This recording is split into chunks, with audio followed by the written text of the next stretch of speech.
We just finished the Pauline epistle, so it's such a blessing na maaral natin yung mga 14 epistle ni Paul. But this time, we will jump sa another series, which is the general epistle. Dun sa table of content ng inyong Bible, so buksan ninyo yung table of content ng inyong mga Bible. Yung general epistle is from the book of James until Jude. So some divisions put the book of Hebrews in the general epistle. We don't have a problem with that. But since we included the book of Hebrews sa Pauline epistle, we excluded the book of Hebrews sa general epistle. But if you want to put the book of Hebrews in the general epistle section, it's fine as long as we agree that it's Pauline. Paul wrote it to the general Jewish churches. So we don't have a problem with that. But for the sake of our series includes the book of James, the book of 1 Peter, the book of 2 Peter, the 3 epistles of John, and the epistle of Jude. So yun yung mga books na ating i-discuss sa ating general epistle series. So let's start sa book of James. Sa book of James, we will have first ng a quick life of James so that we will be familiarized who wrote the book of James. So mapapansin nyo sa James 1:1, go over in James 1:1.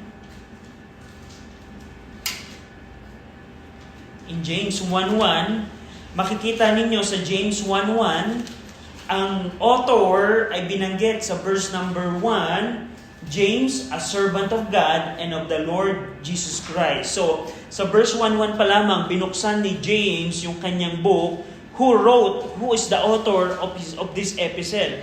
And itong word na James, it is based on the Greek transliteration Iakobos of the Hebrew word Jacob. So if you're going to get the synonym or corresponding Hebrew name ng James, it is Jacob. Jacob and James, they are the same name but different languages. And merong 4 tayong suspect or prospect who this James is. May 4 na James tayo makikita sa New Testament na we can consider. We will see among the 4, sino kaya ang nagsulat ng book of James? So we'll see that. There are 4 James in the New Testament. The first one is in Luke 6:16. In Luke 6:16, you don't need to go there. But in Luke 6:16, this James is the father of Judas, not the Iscariot. So binanggit doon, Judas, the son of James. So first, his life is obscure and he is not candidate for authorship. Aside from Luke 6:16, we don't have any details about this James na father ni Judas rather than Luke 6:16. So first candidate, we can exclude that because yung kanyang life ay very obscure. We don't know anything about this James, the first James. The second James is the son of Alphaeus. Makikita niyo siya sa Matthew 10:3. Sa Matthew 10:3, he is called the James the Less. Tingnan niyo yung Mark 15:40. Mark 15:40.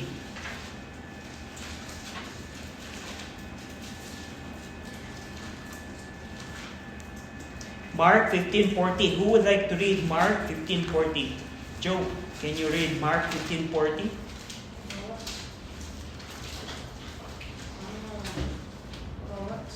Sure. I know it. Mark 15:40. Okay. Mark 15:40 says, there were also women looking on afar off, among whom was Mary Magdalene, and Mary the mother of James, the less of Joseph, and Salome. So dito, itong si James na to, he was the son of Alphaeus. Makikita niyo siya sa Matthew 10:3, and he is called in Mark 15:40, yung binasa ni Joe, he is called James the Less. Now, if James the Less authored the epistle of James, he likely would have mention of his apostleship.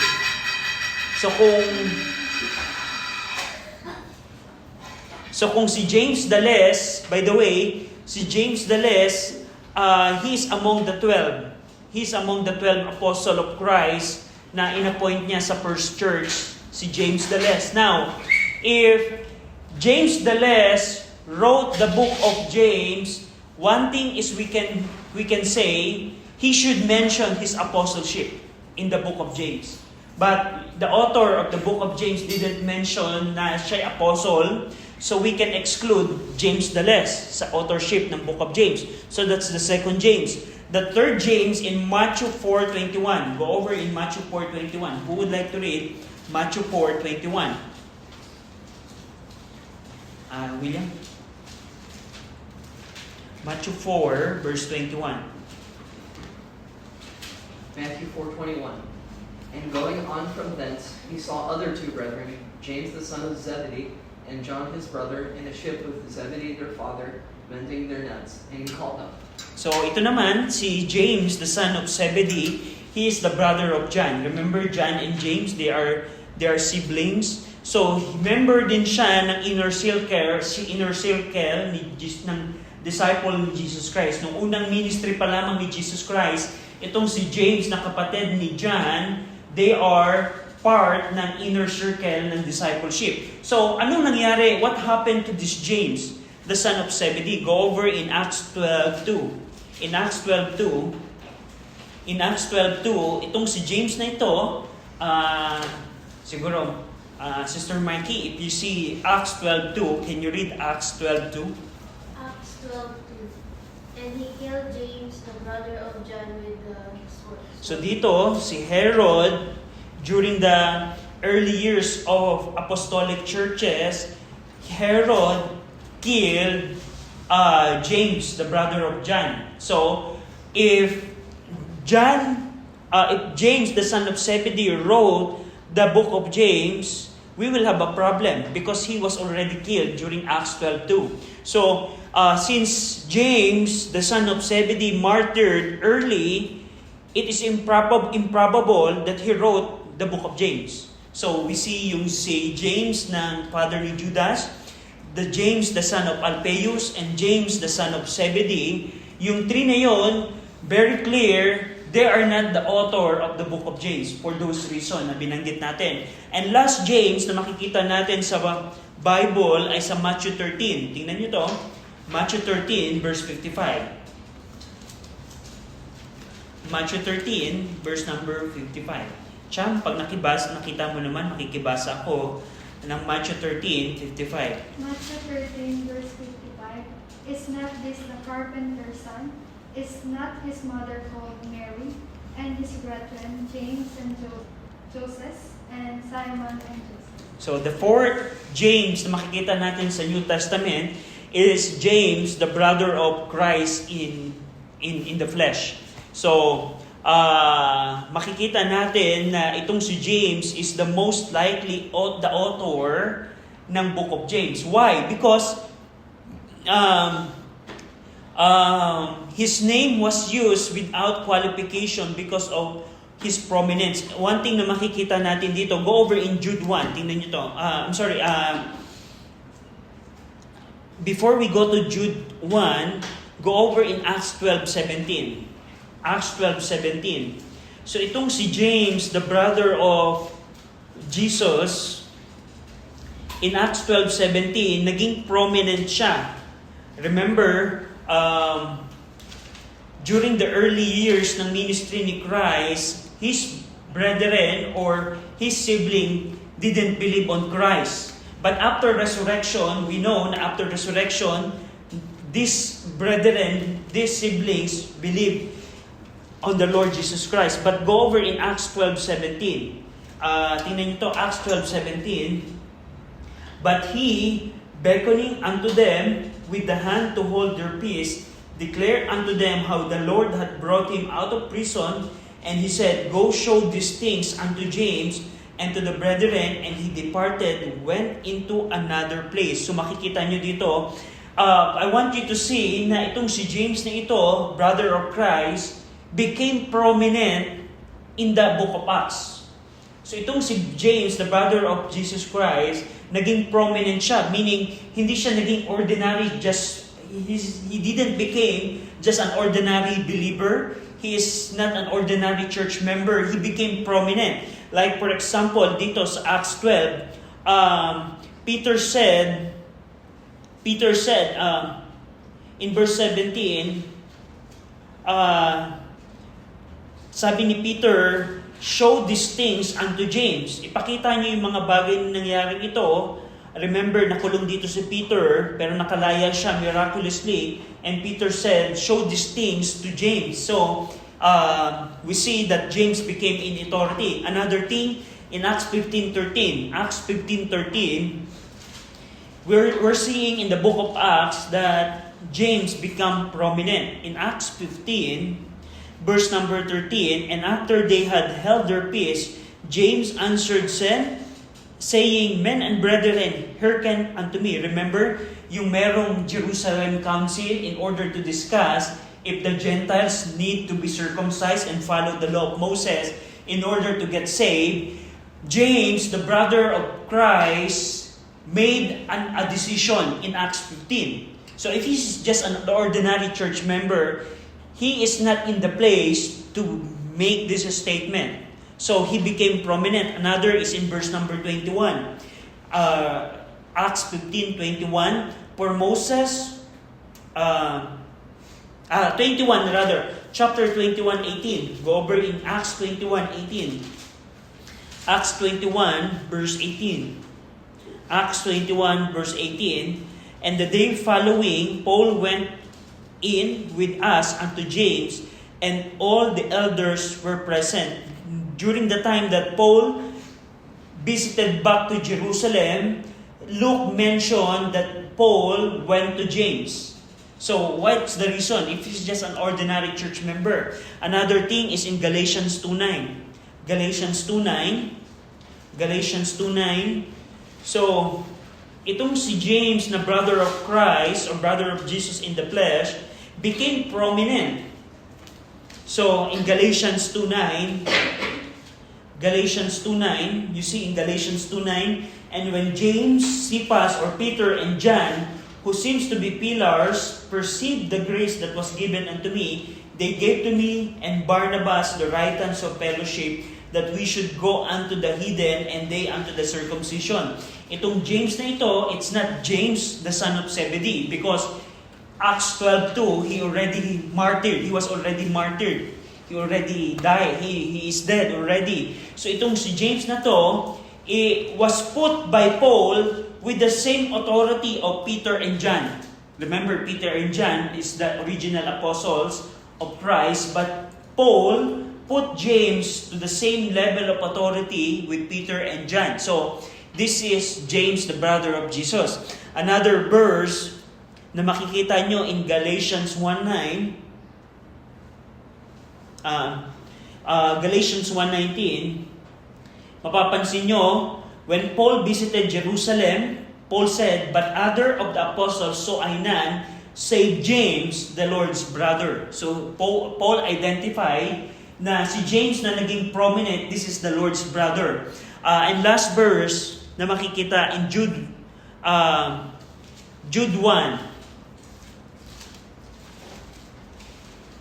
In Jude 1, Jude verse 1, Jude, the servant of Jesus Christ and brother of James, to them that are sanctified by God the Father and preserved in Jesus Christ and called. So mapapansin nyo, Jude identified that Jesus Christ is a brother of Jude, Jude is the brother of James. So they are in the same family. Jude, Jesus, and James, they are all brethren in the flesh. So anong point natin dito? What's the point? Dito makikita natin that this James, the brother of Christ, became prominent, became a leader, became a person of authority in the church ng Panginoon in Jerusalem. So, among the four, who is the most likely the candidate na pwede nating consider? Yes, it is the James, the brother of Christ. And also, one thing na mapapansin ninyo, one thing, in Acts 15, during the time that James, the brother of Christ, made a speech during the Jerusalem Council, yung grammar ng preaching or ng speech ni James in Acts 15 is similar sa grammar, sa style ng Book of James. So if you're going to consider yung Acts 15, yung speech ni James na brother of the Lord, sa grammar and style ng Book of James, they are similar. So and that's one way you can consider who is this James na sumulat nito. So without doubt, without any question, itong James na ito na sumulat ng general epistle of James is most likely James, the brother of the Lord. The Lord's brother. So, yeah. Do you have any question about this? Any question? So, let's have a quick look. Ano yung relationship nitong si James kay Jesus Christ? So, tingnan natin. Ano yung early relationship ni James sa ating Panginoong Kristo? So, una, some argue James was a cousin or stepbrother to maintain the doctrine of Mary's perpetual virginity. So, tandaan natin, after Mary gave birth to Christ, Mary had another set of children. Maraming naging anak si Mary pa. And many people in our time believes that Mary became a perpetual virgin. And Roman Catholic believes that she is the Queen of Heaven, the perpetual virgin. No, that's a lie.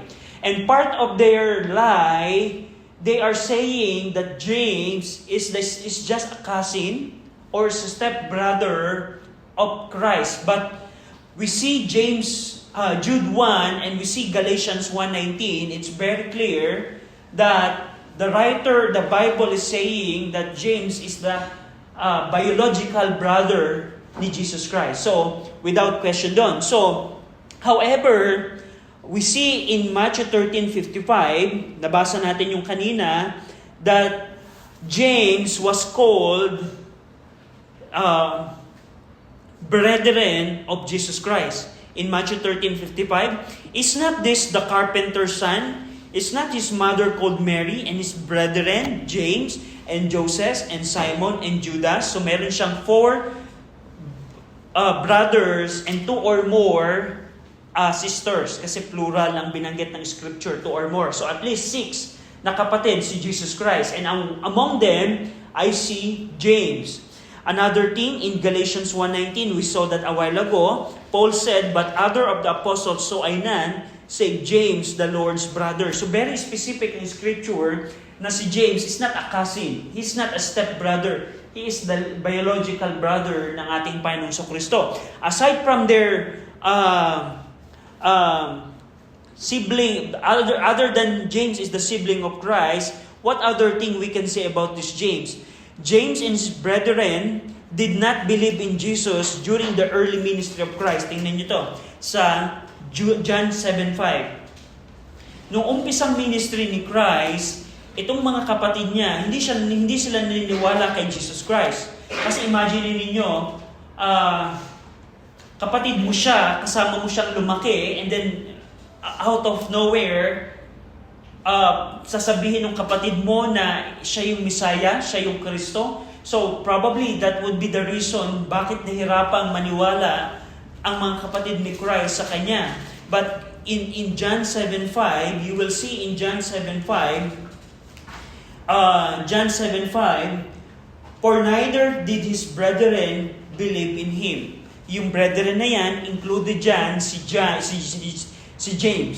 So during the early ministry ni Christ, the brethren of Christ didn't believe in him. Another thing, after ng death, burial, and resurrection of Christ, itong si Jesus Christ appeared to his brethren. Tingnan niyo yung 1 Corinthians 15:7.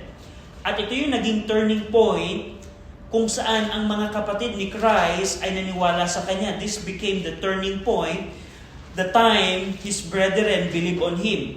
In 1 Corinthians 15:7, and after that, He was seen of James, then of all the apostles. So itong si James na ito, this is James, the brother of Christ. So, pagkatapos mag-resurrect ni Jesus Christ, nakita siya ng kanyang mga kapatid, specifically si James. And that became the turning point kung saan naniwala at nanampalataya na ang mga kapatid ni Christ sa kanya, including James and Jude. And later on, in Acts 1:14, si James and his brother joined the church in Acts 1:14. Naging church member sila. In-include nila ang kanilang sarili sa Assembly of Disciple of Christ. In Acts 1:14, then all continue with one accord in prayer and supplication with the women and Mary, the mother of Jesus, and his brethren. Included doon si James. So, yun yung naging turning point ni James. Una, during the early ministry of Christ, yung kanyang mga brethren didn't believe on Him. Why I'm going to believe to my brother that says He's the Messiah? It's like when Joe said to William, you know what, William? I'm the grandson of, let's say, Yamashita, the wealthy conqueror of Philippines during the World War II. And most probably, William will not believe on him. It's something like that. But the point here is, after the resurrection of Christ and Christ appeared to His brethren, that became the turning point kung saan nanampalataya na si James. And not only that, itong si James, si Jude, at yung kanya pang mga brethren, they joined sa church ng Panginoon sa Acts 1:14. Including Mary. And of course, Mary is a believer long time ago. During the birth ng Panginoon, she was a believer long time ago. But the problem is yung kanyang mga anak didn't believe on Christ. But later on, after the resurrection, they believe on Christ. So, do you have any question? So probably, we'll stop here for a while. Next week, we will continue sa naging leadership ni James. James didn't remain just an ordinary church member. Yes, he's a church member, but he became the pastor of Jerusalem Baptist Church, and that's very important. That will give us a context about the book of James, because James wrote the book of James to Jerusalem Baptist Church, to the church member of Jerusalem Baptist Church. So, we will see that next week. Do you have any question? Any question? So, kung wala na, Brother William, can you pray? Let's pray. Dear Lord, we're thankful for the New Testament and specifically the book of James that we're able to study. I thank you for giving us a teacher that earnestly studies your word and prepares it for us to understand it. And I ask that you would help us students to really capture your word and remember it and apply it in our lives. And let it not go to waste in our lives. Help us to apply it. And I ask that you bless us today as we worship you and help us to do it in spirit and in truth. In Jesus' name, amen. Amen.